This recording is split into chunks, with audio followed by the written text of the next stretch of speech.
Hey you all, welcome back to another episode, and I want to talk about socialism, its pros and its cons, and what I think this system could bring and how we could evolve it to actually make our world a better place.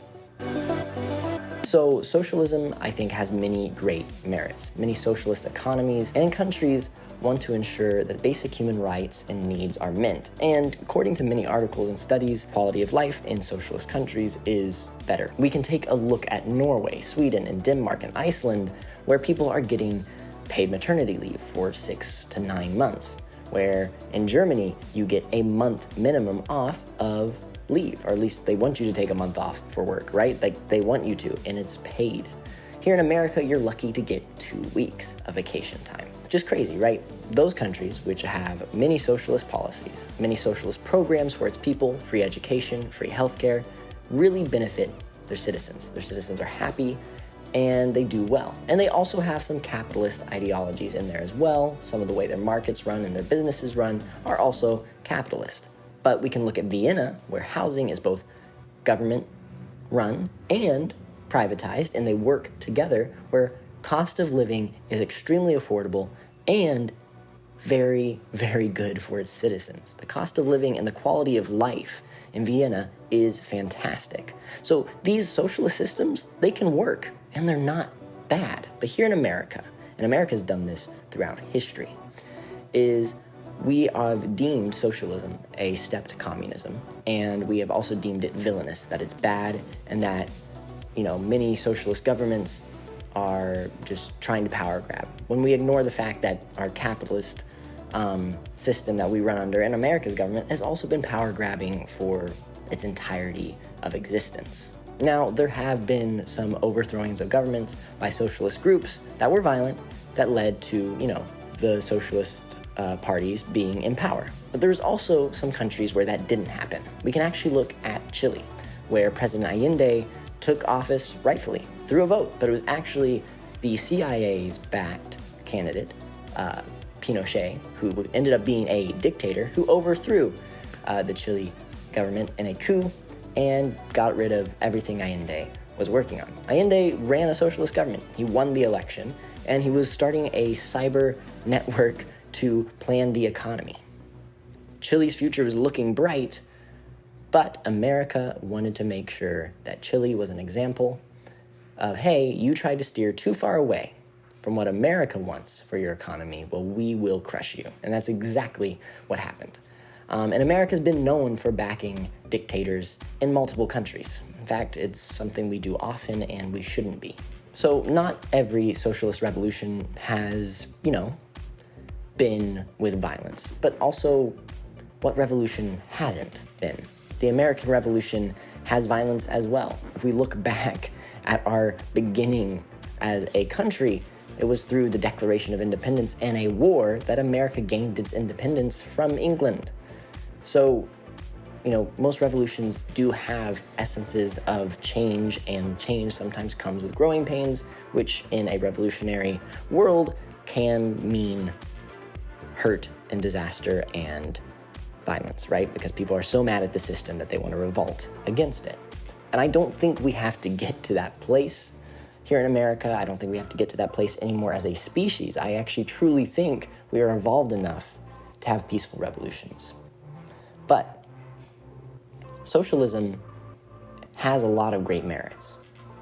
It wants to provide basic needs for its citizens. It has the idea of workers owning the means of production, which is great, and we have some of that here in America with co-ops. But that means them owning the means of production means they get to take more of the profits of the company, which is awesome. Also means they share more in the risk as well, but it's much more democratic. Also, free healthcare, free education. We look at countries, again, like Iceland and Norway and all of them, they're doing this very successfully. And they're also still using some free markets. Another big example of a country that leaned into socialism was the Soviet Union. Now, the Soviet Union under Lenin actually had some great merits to it.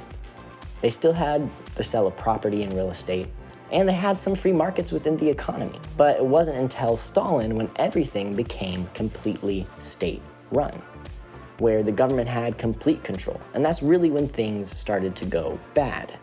So what I see in the themes here is it's not always so much the system or the ideology or the economic system that's being set up that's always at fault. Now, some of the systems do, I think, lean to give certain groups or people more power or can lead to more greed. I do think capitalism inherently wants people to be greedy, which I don't think is good.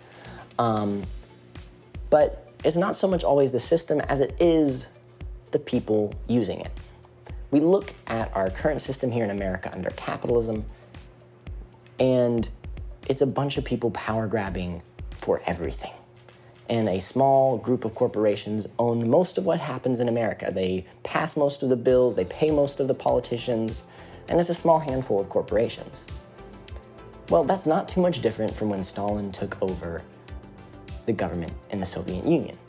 He wanted all the power. So really, the issue here is people wanting power within their political and economic system. Socialism, at least, wants to make sure civilians have basic needs met. Capitalism is relying on the market to provide all those needs. But markets fluctuate. Markets can cause disruption, and disruption can displace people. I'm a big believer that providing basic human needs and rights means that people will be more productive, they will be more creative, they will live a better life. And when you get people out of the survival mindset and you get them to really, thrive, they actually will produce and make much more beautiful things and will have better times and lives and become parts of communities. There will be less crime and less reason to go to war because people will be happy. We see Stalin power grab in a socialist system, but we also see mega corporations like Facebook try to lobby and get companies like TikTok banned here in America. We see massive oil corporations pay off politicians to make sure that clean energy and electric cars and EVs can't get as much of a foothold, or at least can't get a foothold as fast. So the same thing happens. It's just a different story. It's just a few, characters different. It's a few different things. But the same thing happens under both systems. But what socialism has going for it is the idea that people's basic needs are taken care of, and that workers and the people producing all the product for the entire economy have much more of a say in how things work and have much more of a profit in how it works as well. Now, have socialist systems been perfect? No. Like I said, Stalin turned his system into a very authoritarian government, and we kind of see the same with Putin, right? And here in America, while we do have some socialist policies, it's nothing like the European countries I mentioned at the beginning of the video, like Norway, Iceland, Denmark, and all of them, which have some capitalist systems, some free markets, but also use their tax dollars to actually benefit their civilians. This video will probably be shorter than the capitalism one because I like a lot of what socialism has to offer. In fact, I think it has a lot of great merits.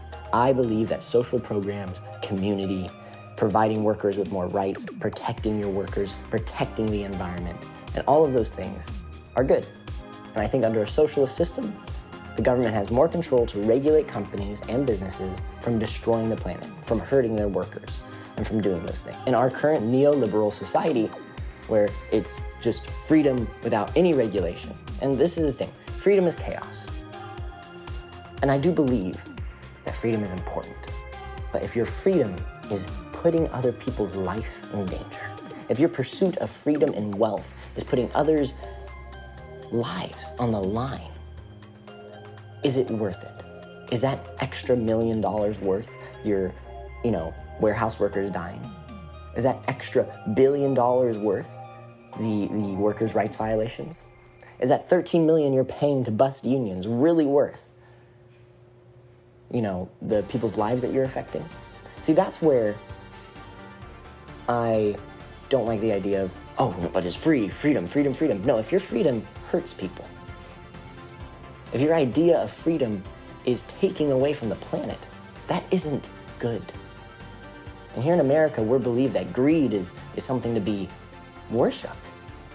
That this idea of taking as much as you can from as much of everybody, that there's not enough and you have to take everything.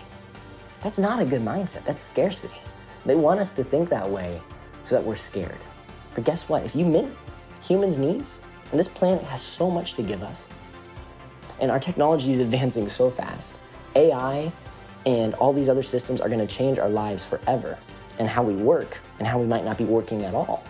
Yet our government still hasn't put any systems in place to keep its citizens safe, because it's more concerned with making billions of dollars for its politicians. So, socialism, yes, it has its issues. We can also look at Cuba, right, with Fidel Castro. He wanted to make life better for his citizens, and he did for a short time. But he also completely was like annihilating any political rivals, right? He did not like people questioning him, which is very authoritarian. Generally, I think power and how people use it is what the issue is. We need to reframe the idea of how we use our power and our money and our influence as people, because society is changing. Life is changing, technology is changing, and it's time for us to know that the future is abundant. This planet is giving so much to us, and we are taking and taking and taking. But only a few people are reaping the rewards from profiting off what they take, and they're not giving anything back to the planet, to the community. Because if we don't give back, guess what? You can only take so long from people and from the earth before it starts to rebel against you. The planet is going through climate change because we aren't treating it correctly. And if workers aren't being paid, safety regulations aren't protecting workers, if people feel like their quality of life is suffering, well, then they will want to be angry because they have every right to be. We all deserve to live a good life. We have all chosen to be a part of society to have a better life. Yet, it feels like living is expensive. Walking out the door costs you so much money. Going to work costs you money. All of these things, everything costs you something. Everything is a market under capitalism, and it shouldn't be. What I like about socialism is the idea is not everything should be a market. Something should be guaranteed for the people. My one gripe with socialism, and it's kind of the same with capitalism, is people power grab in both systems. Maybe socialism makes that power grab a little easier because some of the government stuff is already centralized. So if the government doesn't like its people, it can definitely take away those benefits way faster because it's running all of the programs, right? Or if it's running a majority of the programs. So that's an issue, right? Under capitalism, it's like, okay, if the government takes away a bunch of programs, well, corporations could still provide a lot of essential stuff. But since we have no regulation on our corporations make everyone pay out the ass for all of their services because they want to make a profit. So yeah, socialism, sometimes the centralizing of power can be a bad thing. So under socialism, if your government isn't great, yes, it has a lot of power and can take a lot away from you. But I also believe that under these systems, if you don't take care of your people, whether it's capitalism or socialism, the people will get tired and want to rebel. So that's basically what I have to say on socialism. I don't think socialism has had the chance to really get its foothold as much because every time a country has tried to be more socialist, especially a country near to America, let's say Cuba and Chile, the American government has heavily interfered in the development of those countries and has either planned coups or assassination attempts on their leaders. We need to find a new system that benefits us all. One that is a hybrid of maybe many systems, maybe something entirely new. But what we have to do is research. We have to find what we like about all these systems and combine them together and come together and have conversations. Because the only way we're going to change the world is if we come together as a community and we talk and we demand that our leaders change it and that we become leaders ourselves in our local government and in our federal government. It is time for our systems to serve the people and not just corporate leaders and not just government leaders, but everybody. Because we all deserve a better life. We all deserve equality. We all deserve access to knowledge, healthcare, and housing. We deserve to be human and not just laborers, not just workers. We deserve to be creative and to love and to live fully without the idea of fear of losing everything if our job decides to lay us off because AI is taking over our jobs now. We need to have systems in place to help people. I'm all for AI having jobs and doing more things, cool, as long as we're treating AI right and we're treating people right. But right now, our leaders are greedy and they are taking as much as they can from us. It is time for the system to be equal. I love you all, and I appreciate you listening. Thank you so much. This is Gabe, signing off.